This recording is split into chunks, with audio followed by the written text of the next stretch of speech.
விருந்து தேவை. என்னையா இது ஆடம்பரம் விருந்து என்று சொல்லி நினைப்பாங்க. இது ஆடம்பரமெல்லாம் இல்லை. ஆடம்பரத்தை ஆட்சேபித்த அநேக ஆயிரக்கணக்கான பெந்தகோஸ்தே சபைகள் இன்று அடையாளமே ஆடம்பரமாக இருக்குது. அதனால் இது 30 வருஷத்துக்கு முன்னே ஓதின வேதமும் அதே வேதம் தான். ஆனால் இப்போ பார்த்திங்கன்னா அடையாளமே ஆடம்பரமாக தான் தெரியுது.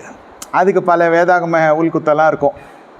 அதுக்கு பல காரியங்கள் எல்லாம் சொல்லுவாங்க. நான் எதையுமே கண்டித்து சொல்லலை, அதை பரிகாசி சொல்ல, விமர்சித்து சொல்கிறேன். எதுவுமே ஆடம்பரம் இனிய தேதிக்கு எது ஆடம்பரமாக இருக்குதோ நாளை அது பயிற்சிகள் நடைமுறைக்குள்ளே வந்துடும். அது இது பலமுறை நான் சொல்லியிருக்கிறேன். டிவியை குறித்து பரிகாசம் பண்ணவங்கலாம் இப்போ டிவியில் வந்து செய்தி கொடுக்குறாங்க. கேமராவை எடுத்துருந்து கல்யாணம் பண்ணுறதை வேணான்னு சொன்னவங்கலாம் இன்று கக்கூஸ் வரைக்கும் கேமரா வச்சுருக்காங்க. சபை நடத்துகிறவங்க சொல்கிறேன். அதனால் அது எல்லாம் இப்போ பிரச்சனை இல்லை. இங்கே சொல்லப்படுகிற காரியம் விருந்து வைத்தால் வெளிச்சத்துக்கு வராத காரியங்கள் எல்லாம் வெளிச்சத்துக்கு வரும். திருவிருந்தாக இருக்கட்டும், அது குடும்பத்தில் இருக்கிற விருந்தாக இருக்கட்டும், விருந்துகளிலே கரை உண்டு. உங்கள் அன்பின் விருந்துகளில் அது கரைகளாக இருந்து பயமின்றி விருந்து உண்டுகிறாங்க.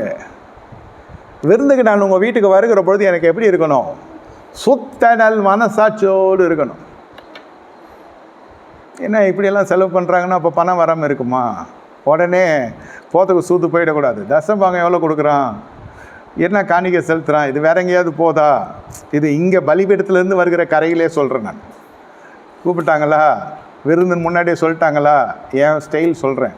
அதுக்கு முன்னாடி கொஞ்சம் நாள் உபவாசம் வந்துடுவேன். உடலுக்கும் நல்லது, ஆத்துமாக்கும் நல்லது.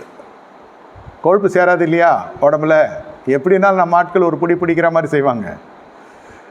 ஆத்மாவையும் பரிசுத்தப்படுத்தி கொள்ளணும், சரீரத்தையும் பரிசுத்தப்படுத்தி கொள்ளணும். சுத்திகரிப்பு அது பேர் தான். விருந்துக்கு நீங்கள் போவதற்கு முன்பு சுத்திகரிப்பு தேவை. சுத்திகரிப்பு இல்லாவிட்டால் உங்களுடைய விருந்துகளில் நீங்கள் கரைகளாகவே மாறிடுவீங்க. அது போதகனாக இருக்கட்டும், அது மேய்ப்பனாக இருக்கட்டும், தீர்க்கதரிசியாக இருக்கட்டும், அப்போஸ்தலனாக இருக்கட்டும், சுவிசேஷனாக இருக்கட்டும், யாராவனா இருக்கட்டும், விருந்துக்கு முன்பு உனக்கு சுத்திகரிப்பு தேவை. இது அப்படியே கலந்து கொள்ளுகிறது. எகிப்து தேசத்தாலாகவே அவள் அடையாளம் காணப்படுகிறது. ஏன் வாழ்ந்தது, உள்ளே வந்தது அடிமை பெண்ணாக தான் உள்ளே வந்துச்சு அந்த அம்மா ஆகாரு.